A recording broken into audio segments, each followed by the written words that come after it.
सारे बच्चों का बहुत बहुत स्वागत है। तो बच्चों क्लास की शुरुआत हम लोग करेंगे एक इम्पॉर्टेंट अनाउंसमेंट से। तो आपको पता है कि शौर्य भारत हमेशा जो भी स्टूडेंट है उनके हित में बहुत कुछ सोचता रहता है। बहुत सारे स्कॉलरशिप टेस्ट हम लोग लेकर आते हैं ताकि किसी भी बच्चे को ऐसा ना लगे कि जो ऐप है या कोर्स है वो बहुत ज़्यादा कॉस्टली है और हम लोग बाय नहीं कर सकते हैं, हम लोगों के लिए अप्रोचेबल नहीं है। सो आपके लिए रक्षाबंधन पे भी एक ऑफ़र था, उसके बाद में जन्माष्टमी पे भी आपके लिए ऑफ़र था और ये ऑफ़र जो है वो शौर्य भारत और सारे के सारे टीचर्स की तरफ से आप लोगों के लिए एक तोहफा है। सो टीचर्स डे के उपलक्ष्य में आप सब बच्चों के लिए जितने भी ऑनलाइन कोर्स है उसके ऊपर जो शौर्य भारत है वो लेकर आया है फ्लैट 33% डिस्काउंट। सो अब मुझे नहीं लगता कि आपके पास में कोई भी एक्सक्यूज़ होना चाहिए कि हम लोग नहीं खरीद पा रहे हैं या हमारा स्कॉलरशिप टेस्ट जो है वो छूट गया है, नहीं दिया, अच्छा नहीं हुआ, कुछ भी नहीं।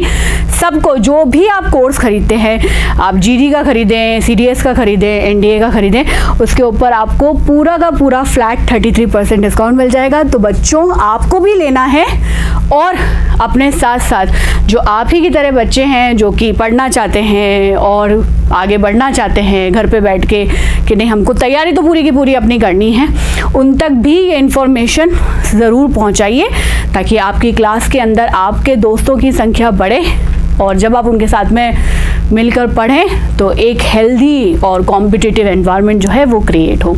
चलिए जो क्लास को शुरू करते हैं। सेल पढ़ रहे हैं जी हम लोग, सेल की डिस्कवरी पढ़ ली, सेल की थ्योरी पढ़ ली, सेल का वॉल पढ़ लिया और हम लोग पढ़ रहे थे सेल का मेम्ब्रेन। सेल का मेम्ब्रेन कंप्लीट करा था हम लोगों ने, ठीक है। चलिए तो फिर कंप्लीट किया, मैं आपकी बात बिल्कुल मान लेती हूँ, बच्चे झूठ नहीं बोलते हैं।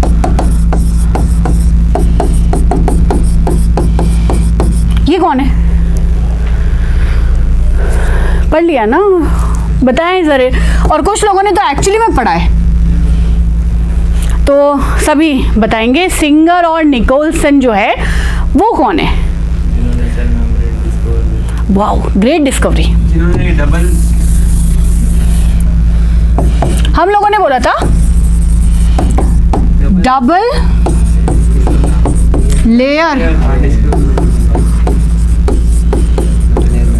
डबल लेयर मेम्ब्रेन है। डबल लेयर मैंने आपको शायद उस दिन बताई भी थी। एक उल्टा इंसान एक सीधा इंसान, क्या बात है। चलिए बना लेते हैं। सो ये हमारा सीधा इंसान है, ये थोड़ा सा ज़्यादा ऊपर हो गया, तो ये हमारा सीधा इंसान और ये हमारा उल्टा इंसान, ये सीधा और ये उल्टा। सो मैंने आपको बताया था जब आप ये फिगर बनाते हैं, ये फिगर है फॉस्फोलिपिड का, तो ये फॉस्फोलिपिड का होता है हेड और ये होती है टेल। तो जो टेल होती है वो आपस में एक दूसरे के साथ में ऐसे जुड़ती है और आपको स्ट्रक्चर एक्चुअली ये नजर आता है। हेड नजर आ रहा है, टेल नजर आ रही है, फाइन। सो फॉस्फोलिपिड की दो लेयर है हमारे पास में और फॉस्फोलिपिड की लेयर के अलावा और हम लोगों को क्या नजर आता है? यहाँ पर प्रोटीन नजर आता है। कौन से प्रोटीन हमको नजर आते हैं? हाँ जी, कहाँ इंटीग्रल प्रोटीन? पेरिफेरल तो ये रहा। पेरिफ्री का मतलब क्या होता है? जो बाहर रहते हैं। हाँ। हिंदी मीडियम से है कोई? ओके। पेरिफ्री का मतलब ही परिधि होता है, बाउंड्री जिसको अपन लोग बोलते हैं ना, तो वो बाउंड्री होता है। तो ये होता है बाहर की तरफ और उसके साथ में हमारे पास में होता है इंटीग्रल प्रोटीन। ये रहे इंटीग्रल प्रोटीन। तो इंटीग्रल का मतलब होता है जो उसका अंदर की तरफ होता है, हम ऐसे बोल सकते हैं इंटरनल प्रोटीन है। तो दो तरह के प्रोटीन हमारे पास में होते हैं, इंटरनल और पेरिफेरल। इंटरनल जो इस बाई लेयर के अंदर पूरे के पूरे धसे हुए हैं और पेरिफेरल जो कि सिर्फ किनारों पे लगे हुए हैं, फाइन। मैंने आपको ये भी बताया था ग्लाइकोलिपिड, उसके बाद में ग्लाइकोप्रोटीन, कार्बोहाइड्रेट, ये सारी की सारी चीज़ें जो हैं वो मॉडिफाइड है। अगर आप लिपिड को कार्बोहाइड्रेट के साथ में जोड़ देते हैं तो वो क्या बनता है? ग्लाइकोलिपिड। अगर लिपिड को प्रोटीन के साथ में जोड़ देते हैं तो वो बन जाता है लिपोप्रोटीन। और कोलेस्ट्रॉल खुद एक तरह का लिपिड है, फाइन। तो अब यहाँ पर ये सवाल आता है कि हमारे पास में डबल लेयर मेम्ब्रेन है और उसके साथ में कुछ इंटीग्रल प्रोटीन है। सो ये जो एक्चुअली मॉडल आप देख रहे हैं ना, ये मॉडल हम लोगों को दिया था सिंगर और निकलसन ने, सिंगर और निकलसन, और इस मॉडल का नाम है फ्लूइड मोज़ैक मॉडल। ये वाला जो मॉडल आपको यहाँ पर नजर आ रहा है, this is fluid mosaic model, और इसको दिया था सिंगर और निकोलसन ने। क्लियर है? तो फ्लूइड का मतलब क्या होता है? लिक्विड। इसकी स्टेट लिक्विड हो। क्या फर्क है दोनों के अंदर? द्रव तो लिक्विड है, एक द्रव है और एक द्रव्य है, लिखने में ही फर्क पता चलता है। लिक्विड ही होता है। एक तो लिक्विड है, ये आपका लिक्विड है, लिक्विड जैसा, ये फ्लूइड है। लिक्विड एंड गैसेस जो होती हैं वो होती हैं फ्लूइड, और सिर्फ अगर आप लिक्विड की बात करते हो तो वो आता है द्रव के अंदर। फर्क है, एक होता है द्रव और एक होता है द्रव्य, लिखने में भी फर्क आता है। तो फ्लूइड का मतलब जो स्मूथली, हम लोग बोलते हैं ना एकदम फ्लूइड है, तो फ्लूइड का मतलब जिसका मूवमेंट बहुत ईजी होता है। तो जब हम इस मॉडल की बात करते हैं तो इसमें जो डबल लेयर हमको नज़र आ रही है फॉस्फोलिपिड की, वो बहुत इजी होती है, ढीली सी होती है, और उसके अंदर ये हम लोगों को जो प्रोटीन है ये अंदर धसे हुए मिलते हैं। तो इसीलिए हम इस मॉडल को क्या बोलते हैं? Fluid mosaic model. क्लियर है? अब यहाँ पर हमारा स्ट्रक्चर तो बहुत ईजी है, इसका काम क्या हो सकता है? सेल मेम्ब्रेन का ये एक बाउंड्री है जो हर सेल के बाहर होती है। लास्ट क्लास के अंदर हम लोगों ने डिस्कस भी किया था कि अगर मैं आपको बोलूं कि एक कमरा है तो कमरे का डेफिनेट मीनिंग होता है कि दीवारें होंगी। अगर दीवारें नहीं है तो वो कमरा नहीं है, वो मैदान हो जाएगा। तो अगर मैं आपको बोलूं कि सेल मेम्ब्रेन है तो ही सेल है, तो ये क्या करती है? सेल के चारों तरफ एक बाउंड्री बनाती है, पहली चीज। अब अगर आपने दरवाजा बनाना है तो आप दरवाजा कहाँ बनाओगे? कमरे में कहाँ बनाओगे दरवाजा? ऑब्वियसली दीवारों पे बनाओगे। अगर आपने ये दरवाजा लगाया है तो ये दरवाजा फ्लोर पे या छत पे तो लगाया नहीं है, इसको आप लोगों ने कहाँ बनाया है? दीवारों पे, यानी वॉल्स पे। तो नेचुरल सी बात है कि अगर मैं आपको बोलूँ डोर है, डोर का काम क्या होता है? एंट्री और एग्जिट।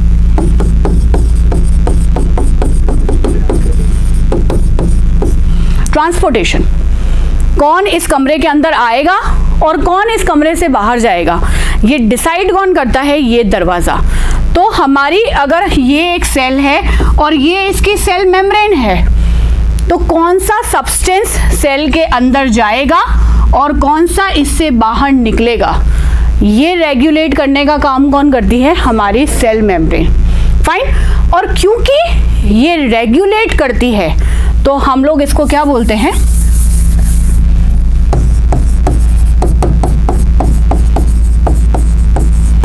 Semi permeable. हिंदी में बोलते हैं अर्ध पारगम्य।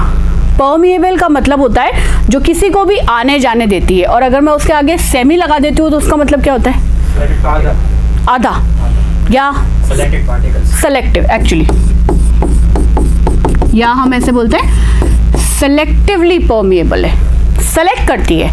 ये डोर है तो इस डोर से क्या हर कोई अंदर आ सकता है? बाहर सड़क पे चलता हुआ इंसान नहीं, तो ये डोर अपने आप में एक सेलेक्टिव बैरियर हो गया। तो उसी तरह से सेलेक्टिव बैरियर का काम कौन करती है? हमारी सेल मेम्ब्रेन। क्लियर है या नहीं? क्लियर है? बिल्कुल ठीक है। चलो अभी एक और चीज़ आगे बढ़ेंगे, थोड़ा सा और आगे लेंगे। ये हमेशा याद रखना, जब भी मैं आपको बोलती हूँ कि एक सेल मेम्ब्रेन है, फाइन, तो वहाँ पर 2 लेयर्स होंगी। ये चीज़ को याद रखना और हो सके तो मार्क करके रखो। व्हेनेवर से एक मेम्ब्रेन है, लेयर कितनी होगी? 2, क्योंकि ये बाई लेयर है, 2 लेयर से मिलकर बनी हुई। क्लियर है? अभी देखती हूँ कितना याद रहता है। चलिए जी, अब हम लोग एक बहुत ही अच्छी सी चीज़ है, लेकिन छोटी सी चीज़ थोड़ा सा ज़्यादा बड़ा कन्फ्यूजन क्रिएट करती है।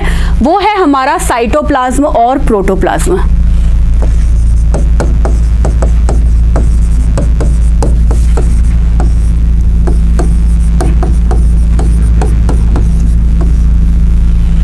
नाम तो अलग अलग है ही।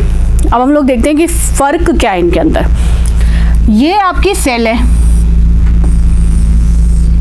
और ये है सेल मेम्ब्रेन, जो अभी अभी हम लोगों ने पढ़ी है। जब भी आप किसी सेल के अंदर एंटर करते हो, यहाँ से आपने एंटर किया, अब इस सेल के अंदर जो भी चीज़ होगी, कोई भी चीज़ आपको मिले, आपको यहाँ पर एक जेल मिलेगा, ठीक है, आपको यहाँ पर एक न्यूक्लियस मिलेगा, आगे जाके बढ़ेंगे एक माइटोकॉन्ड्रिया मिलेगा और बहुत सारे अलग अलग चीज़ें मिलेंगी।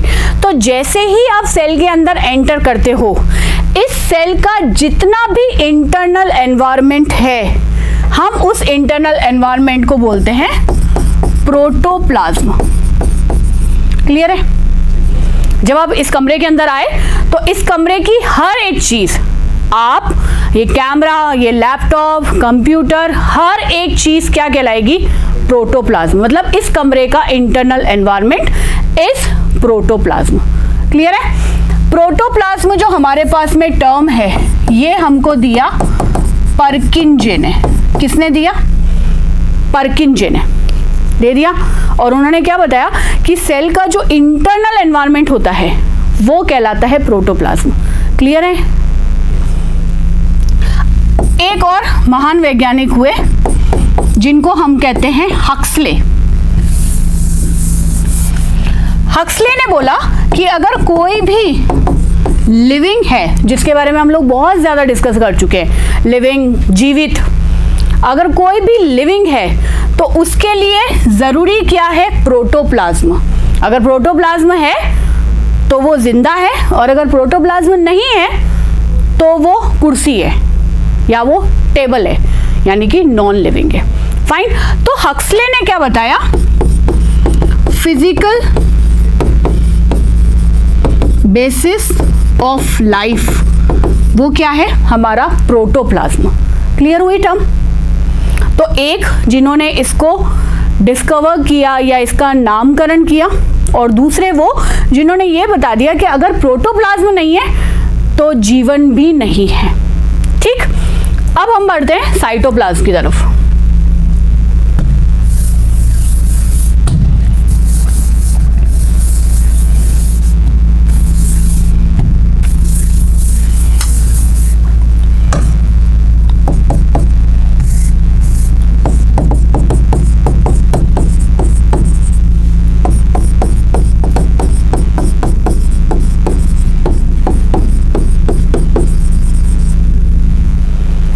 बस इतना फर्क है। ये आपकी सेल और ये है इसका न्यूक्लियस यानी कि केंद्रक। अगर आप इस पूरे के पूरे प्रोटोप्लाज्म में से न्यूक्लियस को निकाल देते हो, यानी कि न्यूक्लियस को इंक्लूड नहीं करते हो, तो बाकी जितनी भी चीज़ें बचती हैं वो सब क्या हो जाएंगी? आपका साइटोप्लाज्म। एक चीज़ नहीं है, दोनों में फ़र्क है। तो अगर न्यूक्लियस है, मतलब साइटोप्लाज्म भी है और न्यूक्लियस भी है, तो वो मिलकर क्या बना देगा? प्रोटोप्लाज्म। और अगर उसी प्रोटोप्लाज्म में से आप न्यूक्लियस को निकाल देते हो तो वो क्या बन गया?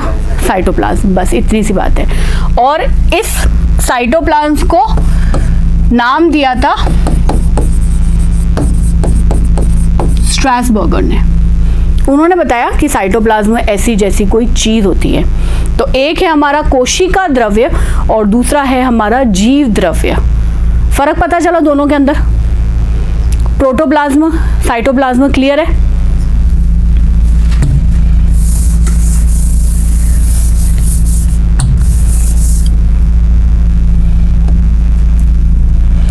ओके, सो इससे पहले कि आगे बढ़े, आप लोगों को जो हमारा शौर्य भारत का ऐप है, लर्निंग ऐप जो है, डिफेंस लर्निंग ऐप है, तो काफ़ी लोगों के पास में होगा शायद डाउनलोडेड, है ना?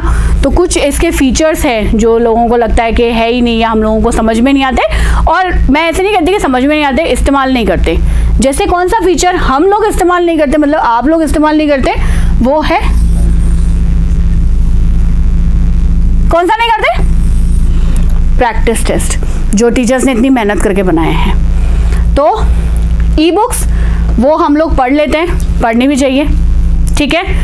वीडियो लेक्चर देखते हैं, वीडियो लेक्चर देखते हैं। उसके बाद में लाइव क्लास, जिसमें आप अभी जिसका हिस्सा हैं, और जो चीज़ हमारे लिए सबसे ज़्यादा इम्पॉर्टेंट है वो है ये लाइव एग्ज़ाम और प्रैक्टिस टेस्ट, जो हमारी हमेशा छूट जाती है। लेकिन अगर आपको एग्ज़ाम क्रैक करना है, कोई भी, आप CDS के हो, NDA के हो या FCAT के हो, अगर आपको कोई भी एग्ज़ाम क्रैक करना है तो क्लासेस तो हैं ही, आपको वीडियो लेक्चर भी देखने हैं, लेकिन उसके साथ में ये दोनों चीज़ें जो है उनको ज़रूर अपने हैबिट में लेकर आना पड़ेगा, आपका रूटीन इसमें होना पड़ेगा। क्लास में जब आप बैठते हो, अभी मैं बोलूँ 2 मिनट बाद में प्रोटोप्लाज्म साइटोप्लाज्म, हो सकता है आधे से ज़्यादा बच्चे मुझे बता दें, लेकिन जब मैं कल यही चीज़ पूछूंगी तो फिर निकल के आएगा कि हाँ हम कुछ अलग अलग चीज़ें पढ़ रहे हैं। और प्रैक्टिस टेस्ट और लाइव एग्ज़ाम करने का सबसे अच्छी चीज़ ये है, आपको ये पता चलता है कि जो एग्ज़ाम्स होते हैं उनके अंदर क्वेश्चन की फ्रेमिंग कैसे होती है। आता हमको सब है, शायद हम लोगों ने पढ़ा है, हम लोगों से ज़्यादा पढ़ा है, लेकिन जब हम एग्ज़ाम में वही चीज़ को देखते हैं तो हम लोग क्या हो जाते हैं, कंफ्यूज हो जाते हैं। जिन्होंने एग्ज़ाम दिए हैं उनको पता भी होगा। और अगर ऐसा होता है कि यार ये पढ़ा हुआ है पर मुझे समझ में नहीं आ रहा कि मैं इसको करूँ कैसे, सॉल्व कैसे करूँ, तो आपके पास में एक और ऑप्शन है, डाउट बॉक्स। तो अपना क्वेश्चन इसके अंदर डालो, और अगर ऐसा लगता है कि यहाँ पर कुछ चीज़ ऐसी है जो सही नहीं है, मुझे समझ में नहीं आ रही, लाइव क्लास के अंदर, वीडियो लेक्चर के अंदर, ई बुक्स के अंदर भी, तो भी आप उसको डाउट बॉक्स के अंदर डाल सकते हो। और all India super test series नहीं है, हम लोगों ने देखी ही नहीं है तो सही, पर हम लोगों ने देखी नहीं है। ये देखा है लाइव एग्ज़ाम किया भी है, तो उसके बाद में ऐसा तो नहीं हो सकता बच्चे के डाउट नहीं हो, क्योंकि हम प्रैक्टिस करते तो हैं पर हमारा क्या होता है, डाउट नहीं निकल के आते। तो मुझे क्या लगता है कि या तो मैं इतना अच्छा पढ़ाती हूँ कि सबको समझ में आ जाता है, या फिर कुछ नहीं आता, और हम लोग सेकंड वाले पे ज़्यादा ध्यान देते हैं कि कुछ नहीं आता है। हाँ जी, सो वीडियो लेक्चर के बारे में मैंने आपको बता ही दिया। वीडियो लेक्चर की खास बात क्या है, जो टीचर आपको सामने पढ़ा रहा है उसी के वीडियो लेक्चर है। तो ऐसा नहीं है कि यहाँ पर आपके सामने मैडम खड़ी है और वीडियो लेक्चर आपको किसी और के दिखाए जा रहे हैं, और आपको लगेगा कि नहीं मैडम क्लास में कुछ और पढ़ा रही है और हम लोग जब वीडियो लेक्चर को देख रहे हैं वो कुछ और है, ऐसा नहीं है। और इन सब की सॉर्टिंग जो है वो सर ने खुद ने करी है। सर बताते हैं कि इस तरह से फ्रेमिंग करनी है हम लोगों को पढ़ाने के लिए। तो सेल हम लोग कितना भी पढ़ा सकते हैं, बट कौन कौन से पॉइंट इंक्लूड करते हैं ये कौन बताता है हमको, सर बताते हैं। और सर का एक्सपीरियंस जो है वो आप लोगों को मिल रहा है ऐप के थ्रू। ऐप है लेकिन हम लोग क्या करते हैं, ऐप का पूरा इस्तेमाल नहीं करते हैं। सो जितने भी बच्चों के पास में ऐप है वो आज ही ये क्लास ख़त्म होने के बाद में जाने के बाद में देखेंगे कि कौन कौन से सेक्शंस हमारे छूट गए हैं। पूरी ऐप परचेस की है ना, ऐसे थोड़ी ना 50% डिस्काउंट में मिली है तो आधी ऐप मिली है, ऐप तो पूरी की पूरी मिली है। चलिए जी, अब हमारे सबसे इम्पॉर्टेंट पार्ट आता है जिसको हम लोग बोलते हैं सेल ऑर्गेनेलीज। ठीक है, हिंदी में हम लोग इनको बोलते हैं कोशिकांग। जैसे हमारी बॉडी के अंदर अलग अलग ऑर्गन है, एक आधा ऑर्गन का नाम बताइए। ऑर्गन लिवर और हार्ट और एक ही की बॉडी में है क्या ऑर्गन, बाकी लोग बिना ऑर्गन के बैठे? Kidney, brain. अच्छा किडनी, अरे वाह, ब्रेन भी है, नाइस। नहीं है कि नहीं, हमें को आइडिया नहीं, वो तो तुम बताओ कि ब्रेन है या नहीं है। अच्छा तो ब्रेन है या नहीं है वो तो मुझे नहीं मालूम ना, वो तो अब यहाँ पे स्कल खोल के देखना पड़ेगा मुझे। है तो सही, तो बस फिर होगा, डेफिनेटली होगा। सो जैसे हमारी बॉडी के अंदर अलग अलग ऑर्गन्स होते हैं और सारे ऑर्गन मिलके हमारी बॉडी की एक प्रॉपर फंक्शनिंग करते हैं, वैसे अगर मैं एक सेल को एक पूरी बॉडी मानूं तो उसकी फंक्शनिंग किससे होती है, ऑर्गेनेलीज से। मैंने आपको फर्स्ट जब चैप्टर पढ़ाया था तो उसके अंदर हम लोगों ने एक ऑर्डर लिखा था, क्या वो ऑर्डर याद है किसी को? सेल की बेसिक यूनिट होती है, उससे हम लोग सिस्टम तक कैसे पहुंचते हैं, कुछ याद है? बताइए ज़रा। हाँ यही वाला,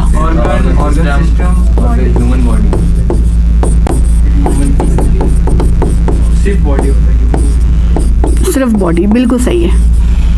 ह्यूमन की बात थोड़ी ना कर रहे हैं हम लोग, तो इसमें तो प्लांट भी आ जाएंगे।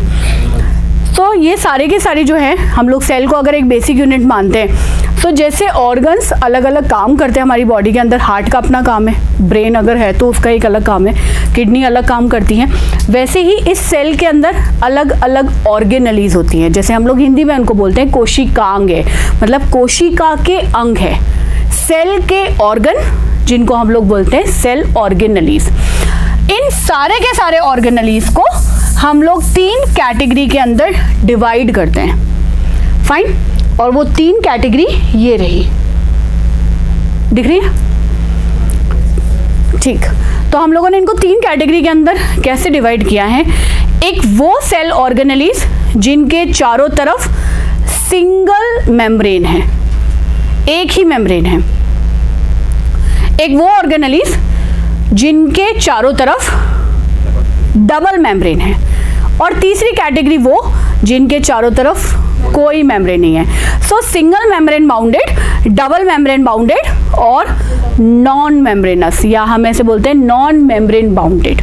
क्लियर है? और हम लोग इनको इसी ऑर्डर के अंदर पढ़ते हैं। तो मैं ये क्यों बता रही हूँ आपको कि ये सिंगल मेम्ब्रेन है और ये डबल मेम्ब्रेन है, क्योंकि जब हम लोग क्वेश्चन करेंगे तब आपको ज़्यादा अच्छी तरह से समझ में आएगा कि कोई भी कोशिकांग आप पढ़ते हो तो उसके बारे में आपको ये ज़रूर पता होना चाहिए सबसे पहली बात कि वो सिंगल मेम्ब्रेनस है या डबल मेम्ब्रेनस है। क्लियर है? तो हम लोग शुरुआत करेंगे डबल मेम्ब्रेनस से।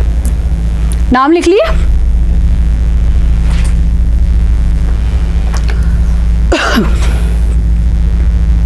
और सबसे पहले हम लोग पढ़ेंगे जो हमारी सेल का ब्रेन है उसे हम लोग बोलते हैं न्यूक्लियस।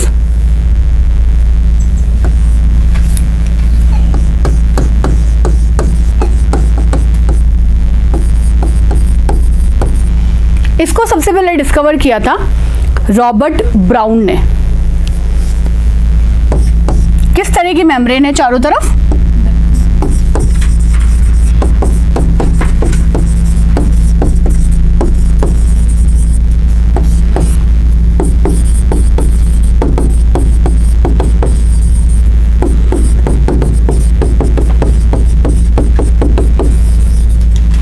दो बहुत खास नामों से पुकारते हैं। एक है हमारा ब्रेन ऑफ द सेल और दूसरा है हमारा डायरेक्टर ऑफ सेल।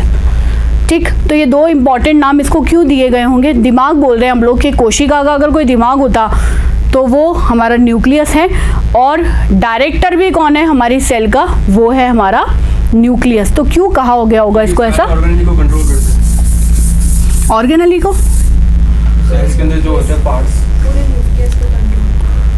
नहीं, हम लोग डायरेक्टर सेल का बोल रहे हैं इसको।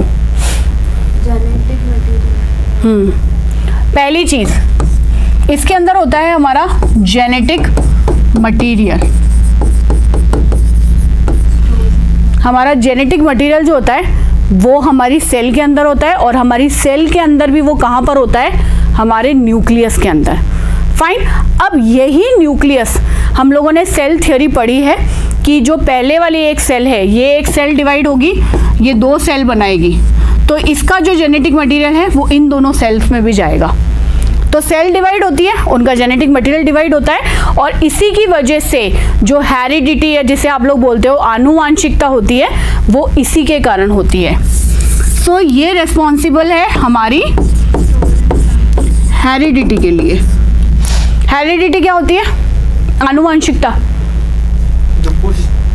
जो पेरेंट जो सेल होती है उसकी क्या होता है? हेरिडिटी क्या होती है? हम बोलते हैं ना, अब बहुत कॉमनली यूज करते हैं, ये तो हेरिडिटी है। अरे पुश्तों वाले होते हैं ना, जो 7 पुश्ते वाले, 7 पुश्ते वाले, और किसी के 1-2 पुश्ते हो तो हेरिडिटी नहीं होगी? अरे नहीं, वो 7 जरूरी है। जो भी फैमिली का बैकग्राउंड निकालना। लक्षण कैसे? हाँ, वो एग्जैक्टली, जेनेटिक मटेरियल, हमारा डीएनए नहीं, हम लोग जेनेटिक मटेरियल कॉमनली बोलते हैं। जेनेटिक मटेरियल जो है वो पीढ़ी दर पीढ़ी, जनरेशन टू जनरेशन पास होना। तो जनरेशन टू जनरेशन पास होगा तो इससे होगा क्या? आपका जो जेनेटिक मटेरियल है ये क्या लेकर आता है बाबा? कैरेक्टर्स, गुण। अगर आपका जेनेटिक मटेरियल आपके पेरेंट्स से मिला है तो आपको कैसे पता कि ये जो जेनेटिक मटेरियल आपके पेरेंट्स से आया है, बिकॉज आपके अंदर कैरेक्टर्स हैं जो आपके पेरेंट्स से मिलते जुलते हैं। फिजिकल हो सकते हैं, मेंटल हो सकते हैं, कल्चरल हो सकते हैं। सो ये जो कैरेक्टर हम लोगों को अपने पेरेंट्स से मिले हैं और हम आगे वाली जनरेशन में पास करेंगे, इसके लिए रिस्पॉन्सिबल कौन होता है? हमारा न्यूक्लियस। इसीलिए इसको इतनी ज़्यादा इम्पोर्टेंस दी हुई है। तो हम लोग इसको क्या बोलते हैं कि भाई ये जो है हमारी पूरी की पूरी सेल का ब्रेन है। अगर ये नहीं हो तो हमारी सेल कुछ भी नहीं है। सो हेरिडिटी के लिए रिस्पॉन्सिबल कौन है? हमारा न्यूक्लियस। और क्योंकि ये कैरेक्टर्स को एक जनरेशन से दूसरी जनरेशन में पास करता है, हम इसे बोलते हैं vehicle of heredity. Because store DNA और योर जेनेटिक मटेरियल, जो भी आपका जेनेटिक मटेरियल है उसको ये स्टोर करके रखता है। पहली चीज। अब ये बताओ कि हम इसको डायरेक्टर क्यों बोलते हैं? डायरेक्टर क्यों बोल रहे हो सेल का? डायरेक्टर देखा है कभी? अच्छा, कहाँ देख लिया? फिल्मों में देखा? नहीं, वो डायरेक्ट करने में हेल्प डायरेक्ट करने में हेल्प करता है, वो तो असिस्टेंट डायरेक्टर होता है। कमांड देते हैं मैम। हाँ, कंट्रोल कर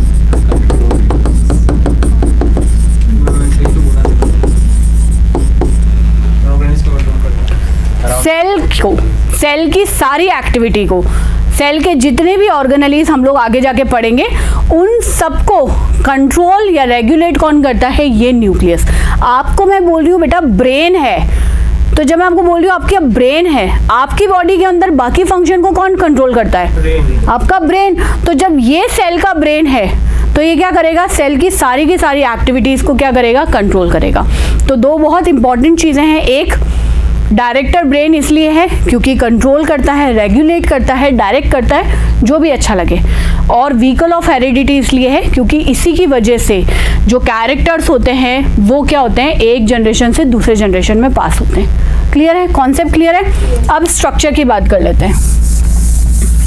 स्ट्रक्चर में आपके पास में आएगा न्यूक्लियर मेम्ब्रेन,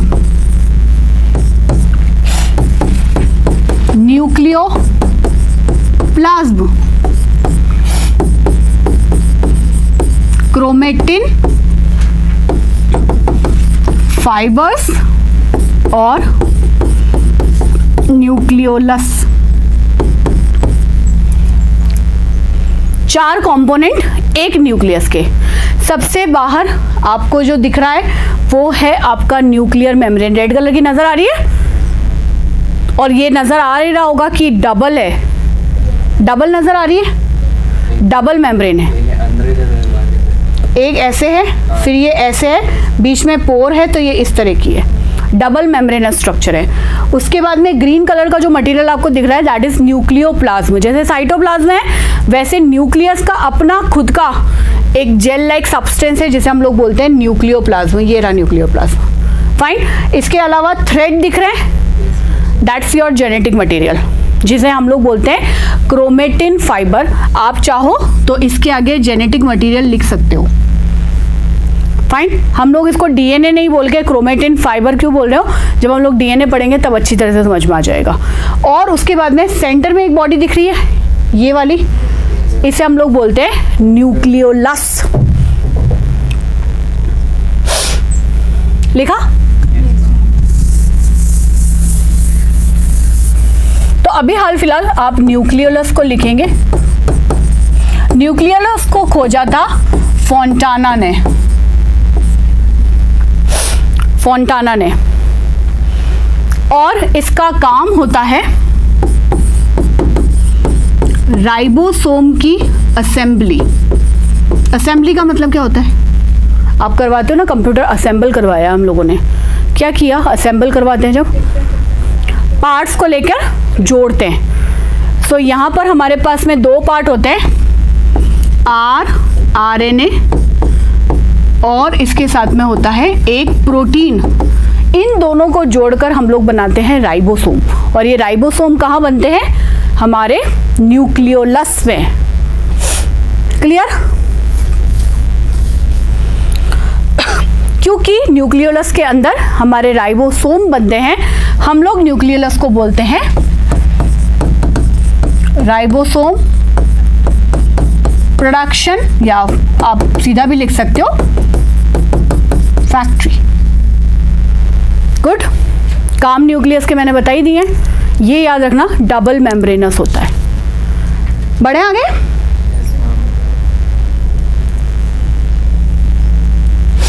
चलो नेक्स्ट हमारा जो सेल ऑर्गेनली है वो है माइटोकॉन्ड्रिया।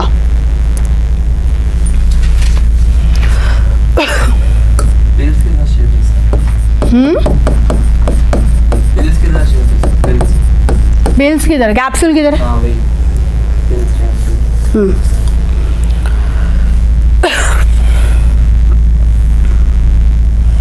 माइटोकॉन्ड्रिया को डिस्कवर किया था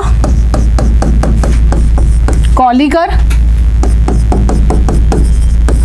ऑल्टमैन ने। कॉलिकर अलग है और ऑल्टमैन एंड कर लो, कॉलिकर एंड ऑल्टमैन ने। तो बेसिकली पहले कॉलिकर ने इसको डिस्कवर किया था, फिर उसके बाद में ऑल्टमैन ने इसको देखा और ऑल्टमैन ने इसको एक नाम दिया, वो था बायोप्लास्ट।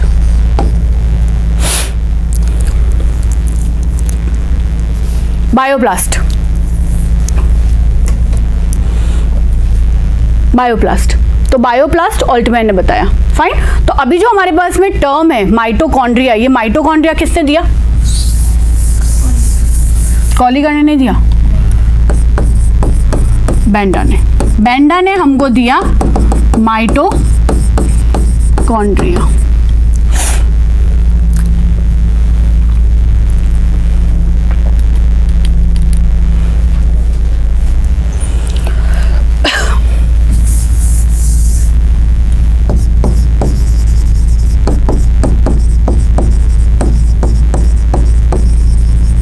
डबल मेम्ब्रेनस स्ट्रक्चर है, just like nucleus double membranous structure है।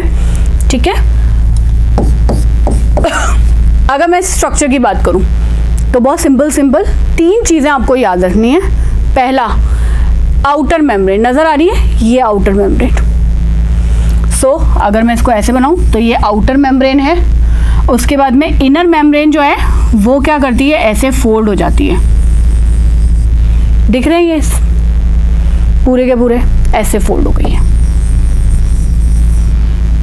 तो ये जो हम लोगों को फिंगर लाइक प्रोजेक्शन दिखते हैं, इनको हम लोग बोलते हैं क्रिस्टी। क्रिस्टी। तो आउटर मेम्ब्रेन, इनर मेम्ब्रेन, और इनर मेम्ब्रेन फोल्ड होके बनाती है ये क्रिस्टी जो आपको ब्लू कलर में यहाँ पे नजर आ रहे हैं, ये रही। फाइन।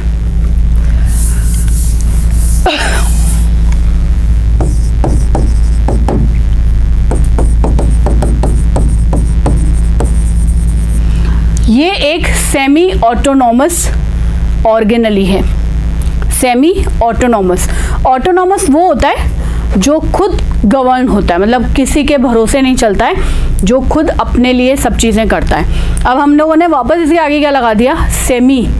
तो सेमी का मतलब क्या हुआ, आधा, यानी आधा तो खुद से चलेगा और आधा किसी पे डिपेंडेंट है। तो सेमी ऑटोनॉमस हम इसको क्यों बोलते हैं, क्योंकि इसके पास में इसका खुद का डीएनए होता है। तो डीएनए हमारा न्यूक्लियस में है और सारे ऑर्गेनेलीज जो हैं वो हमारी न्यूक्लियस पे ही डिपेंडेंट है। पर माइटोकॉन्ड्रिया आधा न्यूक्लियस पे डिपेंडेंट है और आधा अपना काम खुद के डीएनए से चला लेता है। Clear.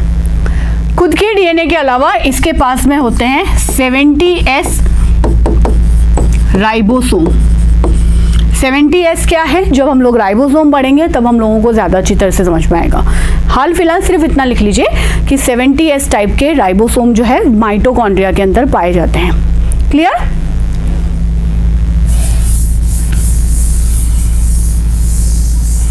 So outer membrane, inner membrane, cristae, खुद का डीएनए, 70S टाइप के राइबोसोम। अब रोल, इसका रोल है सेल्यूलर रेस्पिरेशन में हिस्सा लेना और सेल्यूलर रेस्पिरेशन में हिस्सा लेकर बनाना एटीपी, जिसे हम लोग बोलते हैं एडिनोसिन ट्राइफॉस्फेट। हमारी बॉडी में अगर हम एनर्जी को काउंट करते हैं तो जनरली हम लोग क्या बोलते हैं कि हम लोगों ने खाना खाया और हम लोगों को इतने कैलोरी जो एनर्जी है वो मिल गई, ऐसे ही बोलते हैं ना। सेब खाएंगे तो 10 कैलोरी मिलेगी, गुलाब जामुन खाएंगे तो कितनी मिलेगी? किलो कैलोरीज में होता है ना, किलो कैलोरीज में लगा लो। अगर कैलोरीज से ज़्यादा चले जाएंगे तो किलो कैलोरीज में आ जाएंगे। 280 286। अच्छा, और मावे की कचौरी खाएंगे तो वो नहीं पता। तो जनरली हम लोग एनर्जी को काउंट किस में करते हैं? कैलोरीज के अंदर। लेकिन अगर हमारे बॉडी के अंदर की बात करें तो हमारी सारी की सारी एनर्जी की जो काउंटिंग होती है वो होती है एटीपी के फॉर्म में। तो अगर आपको गिनना है कि एटीपी कितने मिलते हैं तो हम लोग उसको क्या बोलते हैं? हमारी एनर्जी की करेंसी है। करेंसी मतलब रुपया पैसा, जैसे हम लोग हिसाब किताब रखते हैं तो हमारी बॉडी का सारा हिसाब किताब इन टर्म्स ऑफ एनर्जी हम लोग किस में रखते हैं? एटीपी के अंदर। फाइन। और ये एटीपी जनरेट कहाँ होते हैं? ये जनरेट होते हैं माइटोकॉन्ड्रिया के अंदर। कब जनरेट होते हैं? जब हम खाना खाते हैं। आपको लगता है खाना खाने से हम लोगों को एनर्जी मिलती है? ग्लूकोज में कन्वर्ट होता है, फिर उससे एनर्जी निकलती है। वो ठीक है, डाइजेशन। आप लोगों ने खाना खाया, आप लोगों ने कुछ भी खाया, वो सीधा का सीधा कन्वर्ट होता है ग्लूकोज के अंदर। ठीक है। अब जब आप सांस लेते हो और ऑक्सीजन आपकी बॉडी के अंदर जाती है तो इस ग्लूकोज को बर्न करते हैं, है ना, और उससे एक्चुअली में आपको एनर्जी मिलती है। सो वो एनर्जी अल्टीमेटली हम लोगों को कहाँ मिलती है? माइटोकॉन्ड्रिया के अंदर। और इसीलिए हम लोग इसको क्या बोलते हैं? Cellular respiration. सेल्यूलर का मतलब होता है सेल से रिलेटेड और रेस्पिरेशन का मतलब है श्वसन। तो सिर्फ खाना खाने से हम लोगों को एनर्जी नहीं मिलती है, उसके लिए सांस लेना भी ज़रूरी है। इसलिए दोनों चीज़ें आपस में एक दूसरे के साथ में कनेक्टेड है। अब क्योंकि हमारी जो एनर्जी है वो हमको मिलती है माइटोकॉन्ड्रिया से, तो हम लोग माइटोकॉन्ड्रिया को क्या बोलते हैं?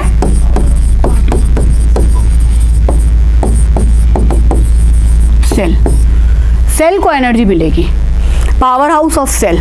तो जैसे पावर हाउस से हम लोगों को एनर्जी मिलती है, वैसे ही सेल को एनर्जी जो है in the form of ATP कहाँ मिलती है? हम लोगों को माइटोकॉन्ड्रिया से। क्लियर है?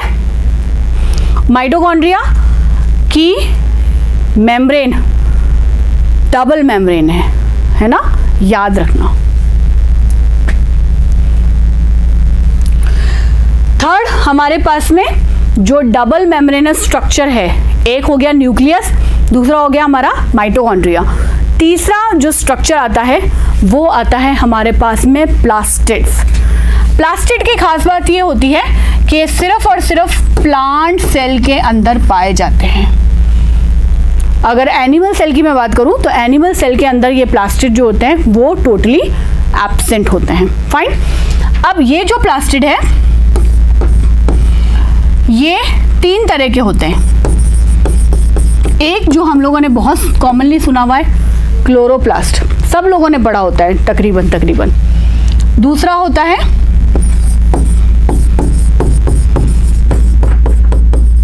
क्रोमोप्लास्ट और तीसरा होता है ल्यूकोप्लास्ट। क्लोरोप्लास्ट, क्रोमोप्लास्ट और ल्यूकोप्लास्ट।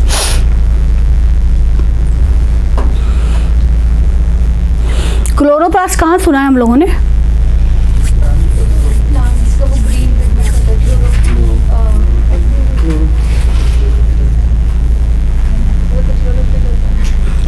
वो पिगमेंट है। मैं तो यहाँ पे ऑर्गेनली बढ़ा रही हूँ।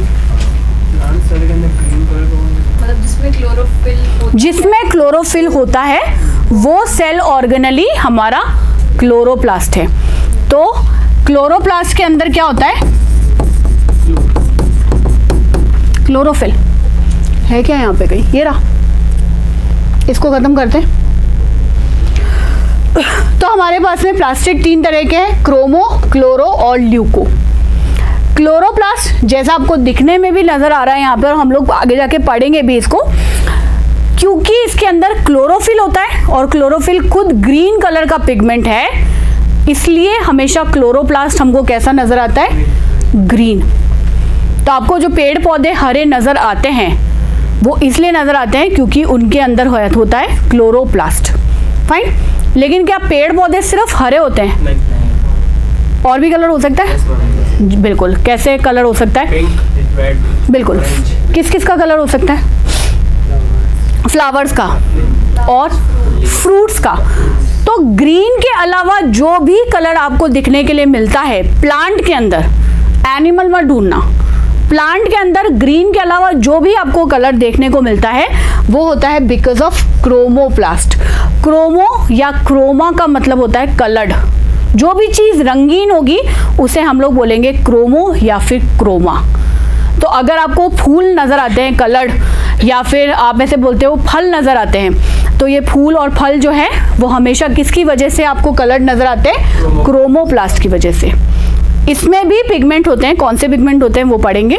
और तीसरे ऐसे हैं जो कि कलरलेस है, ना लाल ना हरा ना लीला, कोई भी जिसमें कोई कलर नहीं हो वो है ल्यूको। तो जब इसमें कलर ही नहीं है तो ये क्या काम कर सकता है? ये काम करता है स्टोरेज का। और स्टोर क्या करेगा?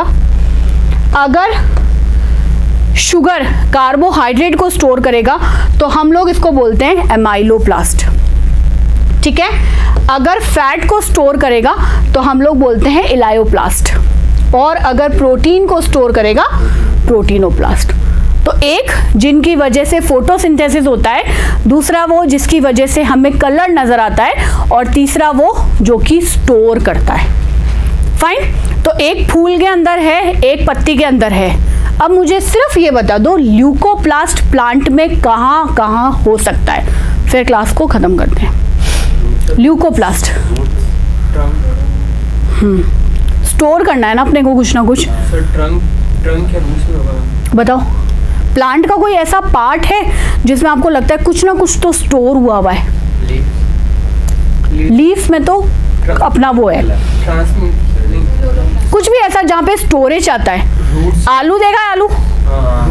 आलू देखा है ना? कौन सी मुर्गी देती है आलू? नहीं, वो रूट है मैम। आलू जो है वो रूट है, आलू स्टेम है। स्टेम है।